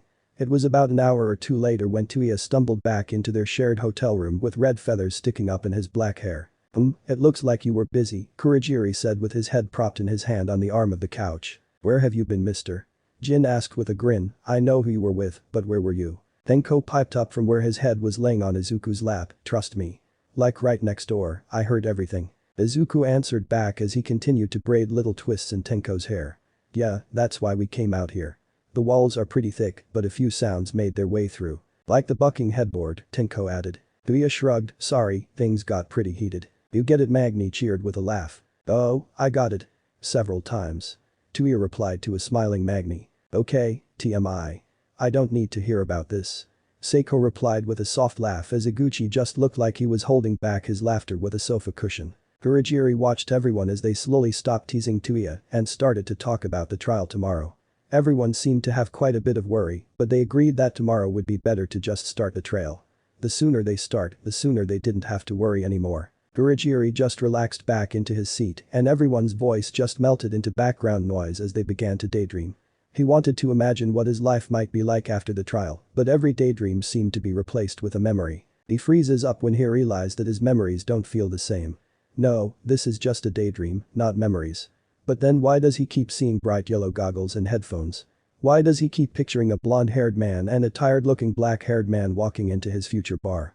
Why does it feel like they were old friends? It was time. Izuku stepped forward with all 8 reformed villains strolling behind him, with Aizawa bringing up the rear end of the line. They walked between the 2 sets of benches where the jury sat filled with civilians and heroes. The judge sat at the front of the room, banging their gavel for the order once everyone sat down. We now bring the case of the villain to civilian reform program forward to test if this new act should be implemented. Each reformed villain will come up here and answer the layers' questions. Once they are done, they need to explain what they want in their future if they are to be released. The judge announced, reading from a very formal-looking paper. This act is further supported by several pro-heroes who wish to see a change. I now present to court Midoriya Inko. She will be asking the questions needed to see if these reformed villains are welcome to the world of civilians. Now let this case commence with the first reformed villain. Inko stepped up, Mr. Compress, Seiko Atsuhiro. Seiko walked up to the stand, taking the seat gracefully while Inko prepared the questions. Seiko, please explain to the court who you are. Hello. I used to be a villain that was with a League of Villains, and I was a member of the organization's Vanguard Action Squad. I am a nationwide wanted criminal, and I acted as the brains of the League. What do you see in the future for yourself? What do you want to do when you get out? I see myself working in the theater someday, but I would be just as happy in the kitchen. I found that I really love to cook for my friends. When I get out of here, I would get a job working in a diner or restaurant to feed others my cooking. But I would love to try my hand at becoming a theatrical actor someday. Spinner, Iguchi Shikichi. Iguchi took a deep breath before making his way to the stand, landing on the chair with a huge plop. Iguchi, please explain to the court who you are. Hi. I used to be part of the League of Villains, and I was also part of the Vanguard Action Squad. What do you see in the future for yourself? What do you want to do when you get out? I want to work at a karate dojo so I could teach leadership skills to young children. I have spent most of my life being a follower, so I want to teach others how to be their own leader. I want to make abstract art as a hobby. Also, I wish to help out in homeless shelters since I spent a bit of my life in stage streets, so I want to provide help to those with no home to go to. Magni walked up to the stand with a spring in her step, slowly lowering herself into the stiff chair. Magni, please explain to the court who you are. Hi everyone. I used to be affiliated with the League of Villains, along with being a member of the Vanguard Action Squad. What do you see in the future for yourself? What do you want to do when you get out? I see myself working in entertainment where one of my best friends works at. It might be much of a dream of a job, but I always felt really comfortable there to be myself. I want to find love someday with someone who loves me for me. I want to accomplish a childhood dream of mine that might ever come true, but I will keep chasing down that dream. Kurogiri calmly walked to the stand and sat down carefully on the chair. Kurogiri, please explain to the court who you are. Pleased to meet you. I am Kurogiri. I was formerly the second in command of the League of Villains. What do you see in the future for yourself? What do you want to do when you get out? I mostly see myself as I always have, a caretaker to Tenko. I would like to work at a bar since I have plenty of experience working at one. I would mostly like still be protecting Tenko to the best of my ability while working as a bartender. This might not seem like much of a dream, but I think of myself as more of a father figure towards Tenko. So I would just like to make sure he is taken care of because I pride myself on being a caretaker the most. Tenko hid his reddening face in his folded arms. Twice, Yubegawara Jin. Jin sighed before making his way to the stand, sitting down on the chair. Jin, please explain to the court who you are. I used to be a villain. Who would have guessed? That was a part of the League of Villains and a part of its Vanguard Action Squad. What do you see in the future for yourself? What do you want to do when you get out? I want to protect Himiko because she is like a sister to me. I want to make an earnest living for myself wherever will hire me. It might not be much of a dream, but I just want to make sure that a roof is over Himiko and me's heads. I aim to better myself along the way. Toga Himiko. Himiko walked happily to the stand before sitting comfortably on the chair. Himiko, please explain to the court who you are. Hello, I used to be a member of the League of Villains, and I was affiliated with the Vanguard Action Squad. What do you see in the future for yourself? What do you want to do when you get out? I really like crocheting and knitting, so I want to sort of sell little creations of mine online. I want to work somewhere I can just be myself and feel happy. I also want to be there for Jin since he is the closest thing to family I have. Jin smiled emotionally up at his little sister. Abi, Fukuyama Tuya. Tuya paused at his last name, he knew that it was his mother's maiden name. Tuya, please explain to the court who you are. I used to be a villain with the League of Villains, and I was a member of the Vanguard Action Squad. What do you see in the future for yourself? What do you want to do when you get out? I want to work at a tattoo and piercing shop. It might not seem like much to anyone or it just might seem stupid. But I thoroughly enjoy the art form. I want to work in pyrotechnics as well, since I always really love to see fireworks light up the sky. I want to reconnect with my family and make a life for myself. Heck, maybe even start a family of my own one day with somebody. Hawk smiled at that, hands hovering over his neck to see his jacket covered enough of the hickeys left over. Shigaraki Tamura, Shimura Tenko. Tenko clenched his fists together anxiously before making his way to the stand. Tenko, please explain to the court who you are. I was the former leader of the League of Villains. What do you see in the future for yourself? What do you want to do when you get out? I want to work with either construction or destruction company because I figure my quirk can be put to better use there. I want to live safely and not worry that everyone in my found family is okay. I wish to have a dog in the future and just work on behind happy with myself, I guess. From the back of the room, two retired pro heroes watched a grandson of their beloved friend and mentor continue sneering questions. Midoriya Izuku. Izuku smiled gently before making his way to the stand to answer the questions his mother threw at him. Izuku, please explain to the court who you are. I am the therapist that was in charge of taking care of their reformation process. Now, please tell us about what you found out about the reforming villain candidates. Explain how they came about their villainous life. Izuku took a deep breath before explaining some parts of their lives.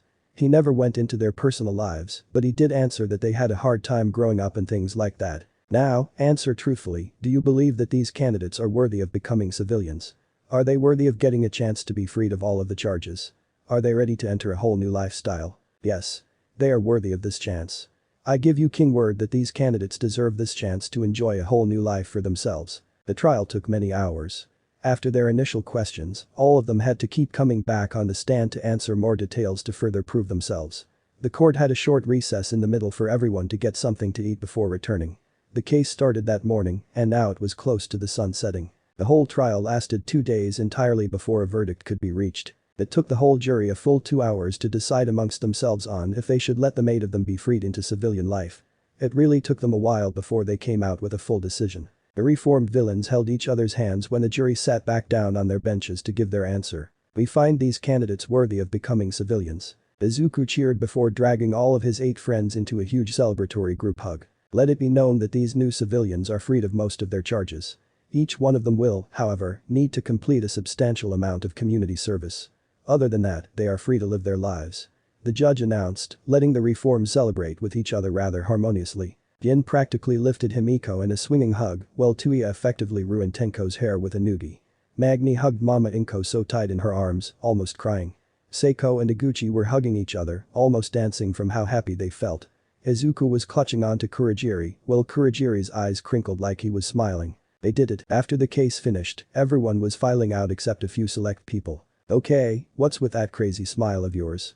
You are looking like Joker the more time goes by, what's up? Tuya asked. Izuku giggled as his grin went wider. His mother smiled before hiding her giggles. Seiko questioned, okay, you two are hiding something. What is it? Shikichi, a very female voice cried out. The group looked to see the source was an older-looking female version of Iguchi. Mama? Iguchi asked loudly out of shock at seeing his mother. Ah, my sweet baby boy, his mom cried out, practically tackling him into a tight motherly embrace. Did you get enough food to eat these last days of the trail? You look so thin, I might need to fatten you up a bit. I'm fine. It's just muscle and stuff. I missed you. A lot. Iguchi admitted, tightening his arms around his mom. His mom's tears glistened in her eyes, me too. I missed you so much. I'm glad I got to see you after so long. Magni twisted around to see her dad approaching her. Wait, Dad. Hi, sweetheart. Do you like my shirt? Her dad asked shyly, pointing at his "I'm proud of my daughter" shirt. Magni laughed at the corniness of it all. Love it, Dad. Oh, that's good. Magni's supportive dad answered back, tears in his eyes. I'm glad you get to live free now. I am too. Magni replied, squeezing her smaller dad into her arms. Can I come to visit? Her dad smiled gently. I would love that more than you know, Magni. Seiko got embraced by his two parents while tears formed in his eyes. Well, Jin and Himiko just held onto each other while watching their friends reunite with their families. They were taken into a separate hug by Kurogiri and Tenko. Izuku stayed close to them as Rei approached her eldest son. Tuya? Mom? Tuya turned around to face his mother. Tuya, Natsuo yelled out with Fayumi. Fayumi? Natsuo, Tuya exclaimed as his two siblings attacked him into a tight-as-hell hug that knocked him to the ground. Tuya laughed as his mother tried to help him and his siblings off the ground. Once he got up, his mother gently pulled him into her own embrace. You've gotten so taller, she said, tears threatening to fall down her cheeks. Natsuo already abandoned the tear dam since his tears were just running down his face. At this point, with Fayumi not that far behind him, Tuya felt a tap on his shoulder that made him face his youngest brother. Shoto looked up at his brother as Tuya looked down straight into his mismatched eyes. Shoto, Tuya said breathlessly. Shoto didn't say anything verbally before slamming his body into Tuya's to give him a breath-stealing hug. Tuya was about to say something about it until he heard a sniffle coming from his baby brother. Then, he decided to just wrap his long arms around his youngest brother. Magni asked, how did you guys know about all of this? Didn't you know? Iguchi's mother piped up. Know what? Seiko asked while Izuku's smile grew even bigger than before in happiness. Izuku and his mother invited all of us to support you in the trial. We were in the very back on the court's audience, so you couldn't see us. Magni's dad replied. Oh, really now? Tuya asked, making everyone turn to him. Before anyone knew it, basically everyone had crowded around Izuku with a huge emotional group hug. All for one. 1 month later, Seiko was staying with his parents for a short time while he collected his salary from balancing dishes at the diner he worked at. When he got home late at night, he would work on a screenplay. His parents were very helpful to him while he was getting back on his feet. But some days he would get a bit tired from his job and fall asleep while writing his screenplay. Today was one of those days. Atsuhiro, dinner is ready. His mother's voice roused him from his tired state. Seiko slowly woke up from his short nap on his desk. He raised his head from his folded arms to look around a bit. He started to yawn before he heard his dad's strong voice cut in. If you don't, I'm eating all of the dumplings, his father warned him. Not the dumplings, Seiko yelled back.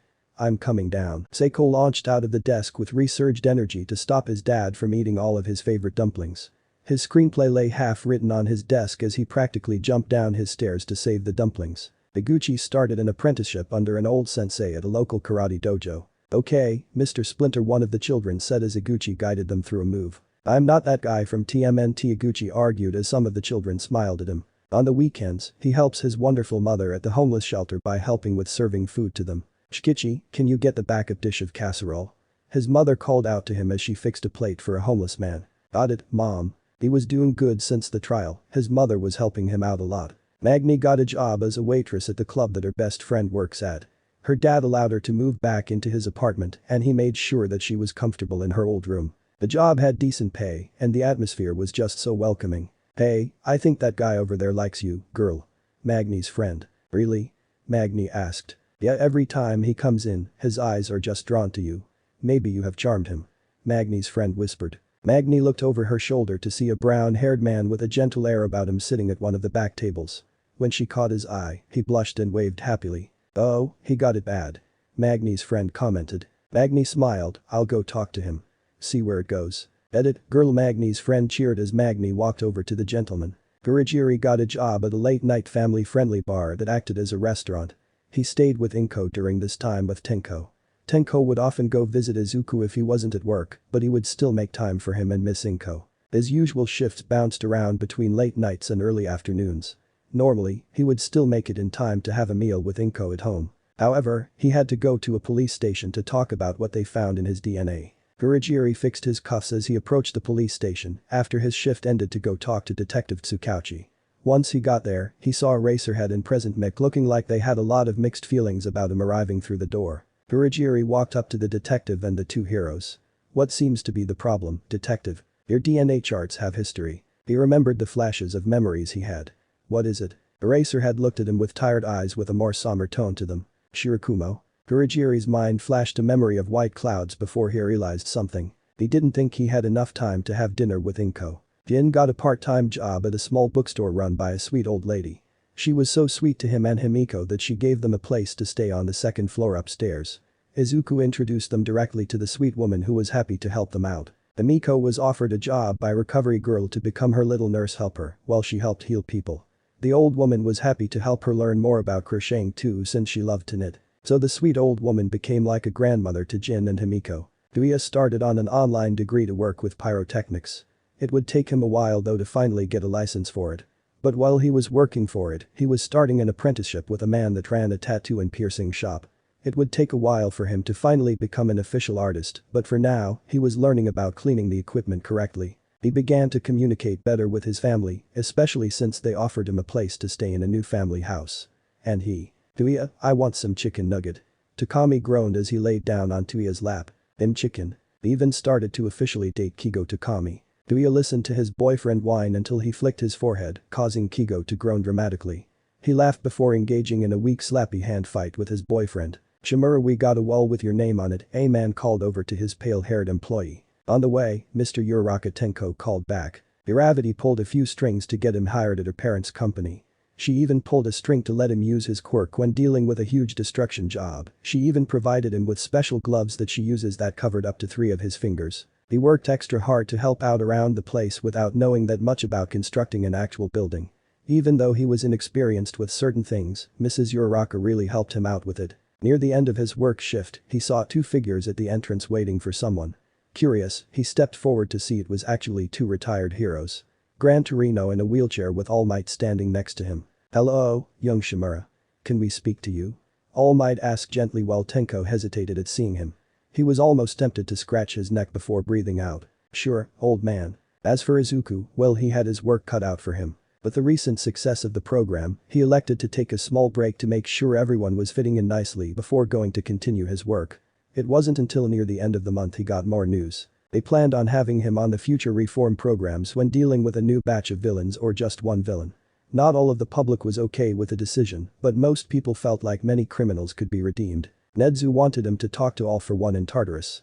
He didn't know the exact reason other than maybe All for One just wanted someone to talk to. And that's why Izuku is walking through a maximum security prison with several heroes behind him to make sure he is well guarded.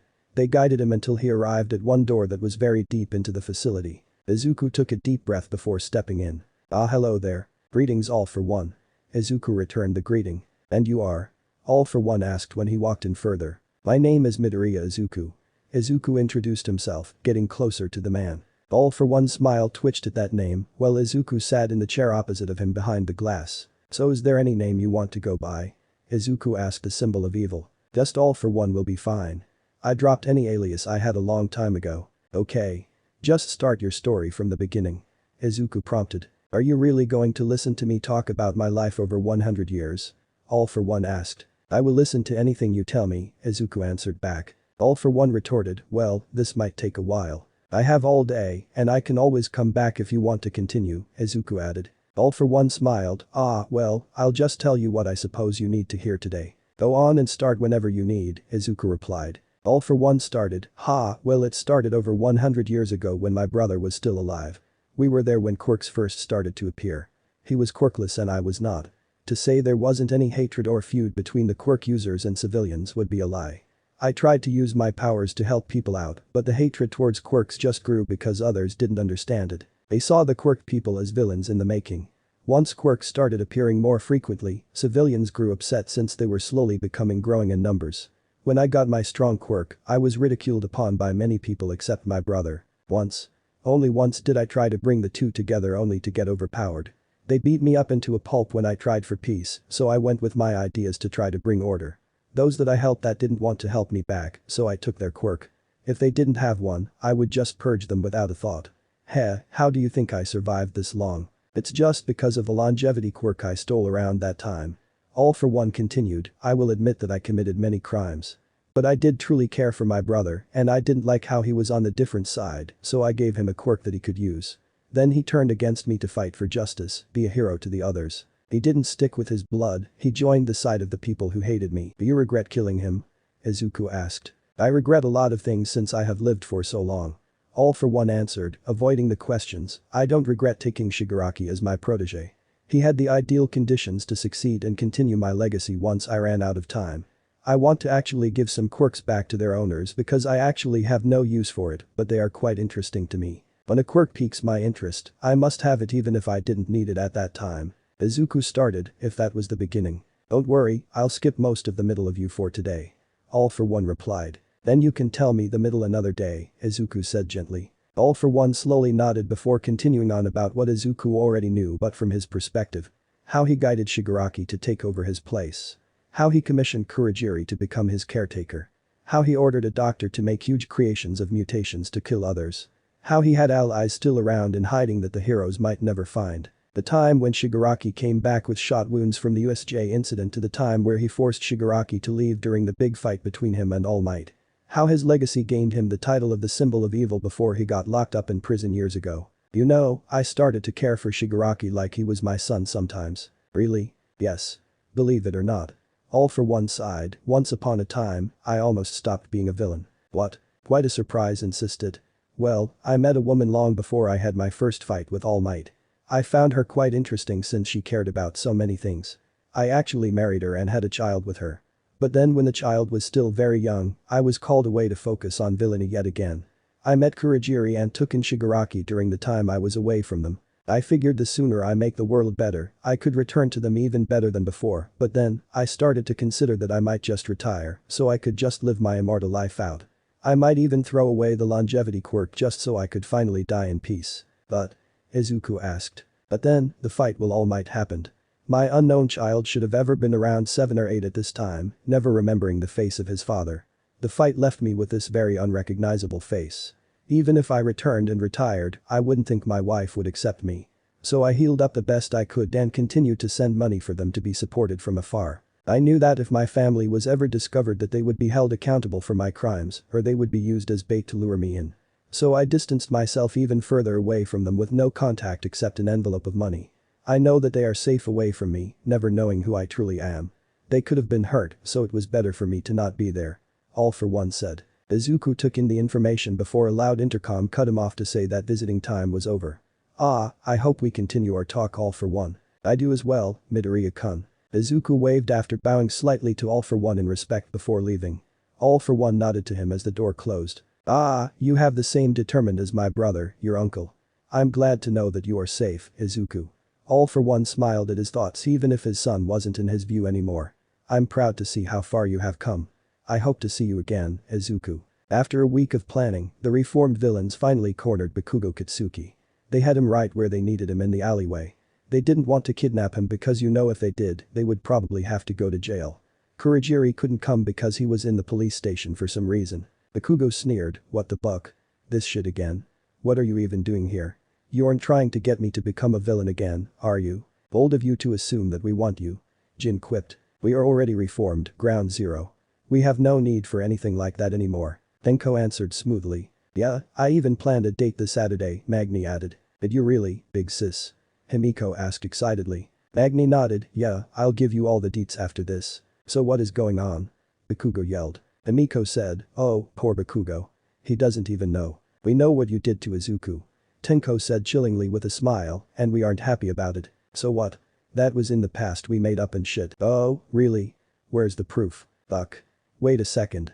Bakugo cursed as he got out his phone to search for proof. He wasn't scared of these guys, but that didn't stop his fingers from shaking when he scrolled rough his phone to look for anything. What the heck is going on here? Izuku asked as he walked towards the alleyway. Izuku, what are you doing here?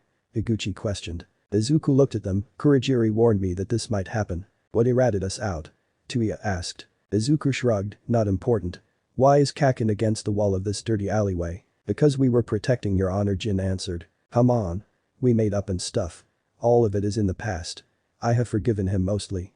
Izuku responded. They all sighed and Bakugo looked slightly relieved.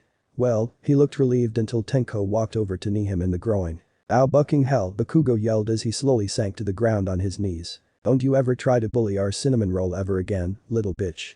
Tenko threatened. Tenko Izuku said loudly in surprise as he rushed forward to the reformed villain.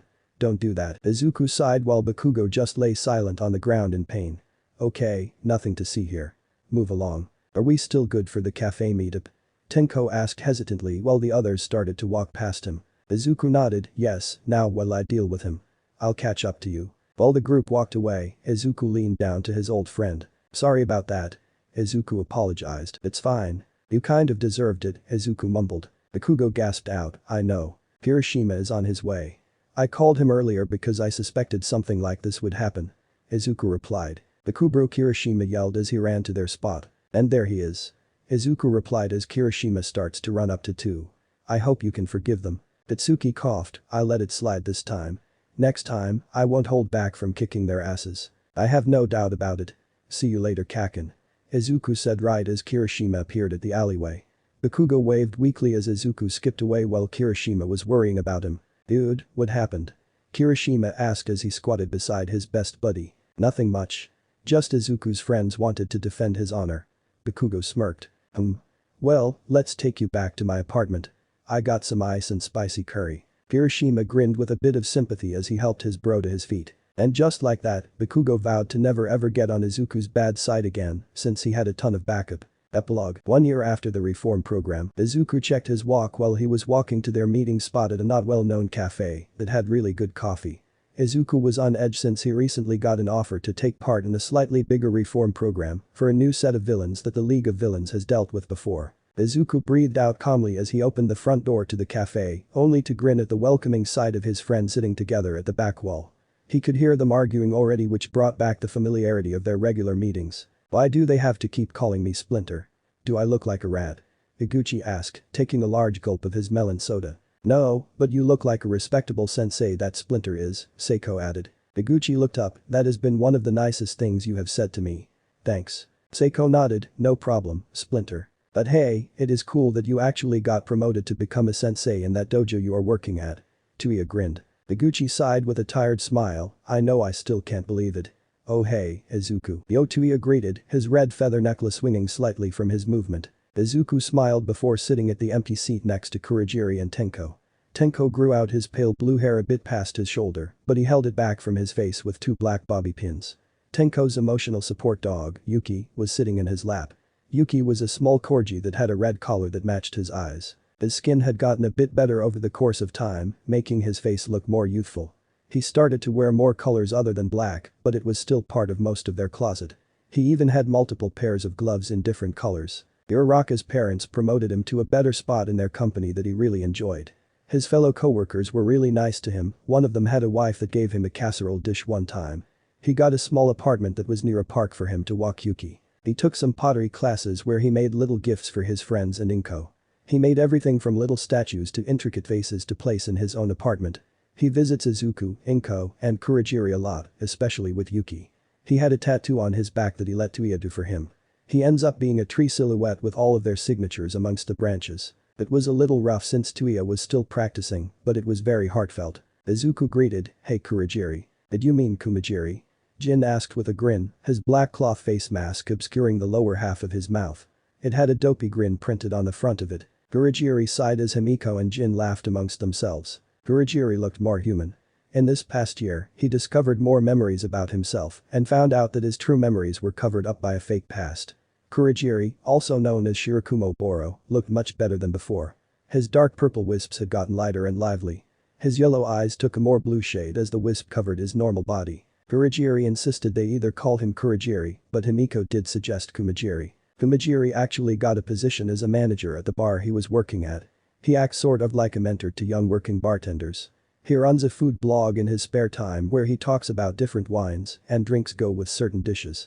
He even tells details of how the drink tastes amongst other things. How's your life going, Himiko? Kumajiri asked, sipping at his water. Himiko nodded with a big grin, going good. Me and Jin are like the best roommates.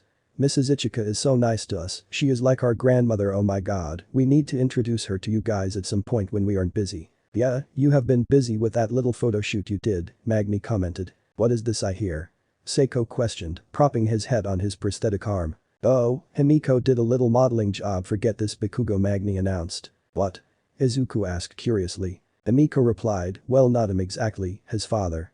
I ended up posing with a few outfits for his upcoming line. How the hell did you score that job? Iguchi leaned forward. Emiko shrugged, I have no clue. I think I ran into his mom since they look so alike at the mall. And it just sort of escalated into the conversation. Wait, does she know about the thing? Tenko questioned. Emiko nodded quickly with a growing smile, apparently she did. She even started with it when she started to talk to me. Wait, so the conversation went from I heard you were part of the group that kicked my son's balls into hay, do you want to model in my husband's clothes? Tuya asked with a grin. Pretty much, Himiko responded. Emiko wears creepy cute stuff as her style, she got most of her clothes from certain stores.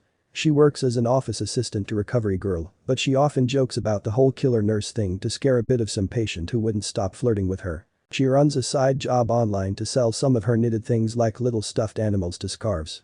She even got to get a booth at a small convention to sell some of her items. Himiko goes shopping for about every month with Magni and Izuku. Hey, how's your little boyfriend? Izuku asked Tuya before he took a sip of his cherry soda. Bakami is doing great.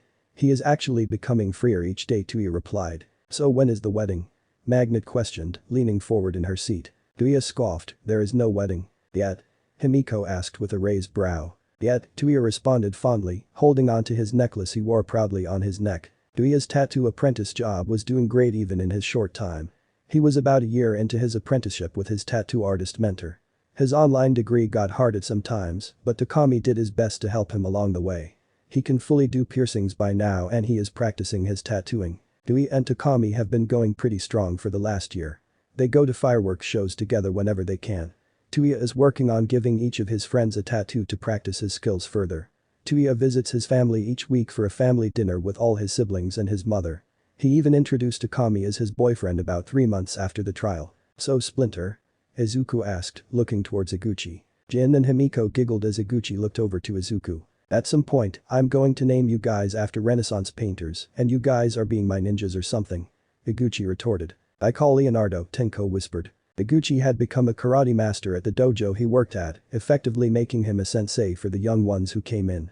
He got nicknamed Splinter by the young children who found similarities between him and the fictional character. He helps out the young children to perfect their karate abilities so they know how to defend themselves. He helps out with his mom every weekend so they can help at the homeless shelter together. He often paints and does abstract art as a hobby which his mother loves to decorate around the house with. She has been trying to get him to submit them to a museum someday since he is getting very good at it. Oh wait, how's that screenplay going, Seiko? Izuku questioned. Seiko replied, haha good news I not only finished it but a musical director accepted it. What does that mean? Jin asked. Seiko said loudly, it means that my musical will actually be performed. Oh good job man Tuya added. Seiko, that sounds amazing. Izuku smiled happily. I'm so excited, Seiko responded with a grin. Seiko got a part-time job working at the theater on the weekends to help with the set. He got more steady hours during the day at the diner he works at. He wrote his screenplay based on the Highwayman poem. The story he made is focused on a quirkless highwayman that steals the heart of a beautiful woman that sees the oppression between them. They wish to run away together the next day, but their relationship is found out. The lovers die and reunite in the afterlife while the world begins to make a small change towards a better society because the lovers' story influenced them. Seiko was still getting better at cooking and baking. His parents loved to taste test the food he makes. Speaking of success, I heard you became a bit of an author, Jin. Not that much. Dude, your book is in a bookstore. You got a proposed book deal like 2 weeks ago. Don't sell yourself short. Himiko said, poking Jin's arm teasingly. Jin smiled, pulling down his mask to take a sip of his drink. Jin's mental health has gotten a bit better than when he was a villain, it was still a struggle for him. Himiko helped him out as best as she could, comforting him when he was overwhelmed. He wrote in his journals each day and he made a book made up of all his compromised journal entries. He inserted some necessary information about what happened between each entry. He didn't know his book would actually help out some people who had some of the same problems as he did. He started working on another book filled with poetry. He actually went to one book signing where he signed a bunch of books from multiple fans. How's your boyfriend, big sis? Himiko asked excitedly. Oh, he's wonderful. He is such a gentleman.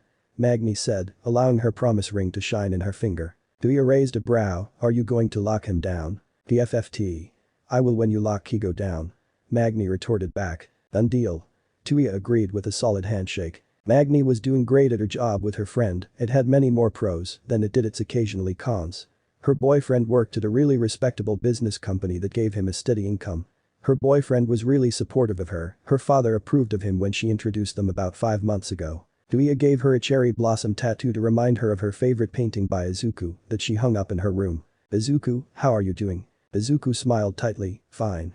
I actually got a job offer to the reform program to reform another group. Oh shit. Which group? Jin questioned. Shiha Sasuke. Izuku answered. Dude. Iguchi sighed. Izuku said, I know. They were so bad, but then again so were we geez. I have an idea of how to feel about this, Tui replied, running his hands down his scarred face. Tell me about it. I talk to Eri on a weekly basis. Izuku groaned. Oh damn. Tenko winced, Yuki licking his chin. Kumajiri started with a slight hesitation in his tone, Izuku, it's only fair to give them their chance, since we already got ours. But I'm sure they wouldn't force you to do it if you didn't want to. I'm kind of reluctant for you to do it, but it's up to you, Magni commented, shrugging her shoulders. Overhaul was a bucking hick. You don't need to tell me. I know plenty of his misdeeds. Izuku responded. I'm going to try my very hardest to help them out. Hopefully, I can make a change. Well, we won't stop you, we know how stubborn you are to help, Seiko said, smiling gently at Izuku. Hey, Tenko said, patting Izuku's back. We meeting tonight for dinner at Miss Inko's, right? Izuku nodded with a bright smile, yep. They didn't know how they got there, they only knew that the White House looked clean enough on the outside. It has bulletproof glass windows all about the wide 3-story house. It was over for them a long time ago when the heroes defeated them in a raid. They had managed to make Sir Night-Eye go into early retirement from the severity of his chest wound, but they all got arrested in the end. Now years later and they found out that the League of Villains got reformed before them just last year while they were stuck in prison. Now it was just the 9 of them standing in front of a large white brick building in the middle of nowhere in a forested area. No people or heroes with any quirks within a 100-mile radius. Each person wore a heavy-duty quirk racing wrist, ankle and neck cuffs that didn't allow them to use their quirks at all. Lee couldn't imagine what would happen to them, but this kind of solution was nothing they thought. Now had to go through with the same reform program the League went through. Well, it is either that or prison, so they would basically take anything at this point. Sora Mitsuo mumbled, can I just eat it? Wait no, I got bucking quirk cuffs. The other eye slurred, I don't wanna know what's in there or who's in there. Toya looked around curiously, so where's the guy that's supposed to welcome us into this hell program? I don't know. I didn't think they would just throw us in the middle of nowhere. Hikiji. Maybe this is just a whole disguise. Right. This is just one big joke and they just wasted our time so they can arrest us as soon as we walk inside. Kendo ranted. I'll kill them if that is the case. HMPH. If you could even get close to them. You added. But I wouldn't put it past the heroes to do something like that to us. Rikiya yawned out of boredom while staring at the house. Shin nodded softly, this is unnecessary. Mimic tilted his head at the sight, I don't like this. Chronostasis sighed, we all don't enjoy what is going to happen. I just feel pity for whoever has to deal with us. I glared at the house, it better not be as filthy as the outside world. The Yakuza group watched as the large door was opened to reveal a curly green-haired man. Hello. I'm Midoriya Izuku. I'm going to be your caretaker for now. Izuku greeted with a bright smile as he opened the door wide to welcome them in. Let me know in the comments below if you guys want the next part. Also check out my other video that has been shown and left. Thank you for watching, if you enjoyed this video please like and share this video. And have a fantastic day, bye.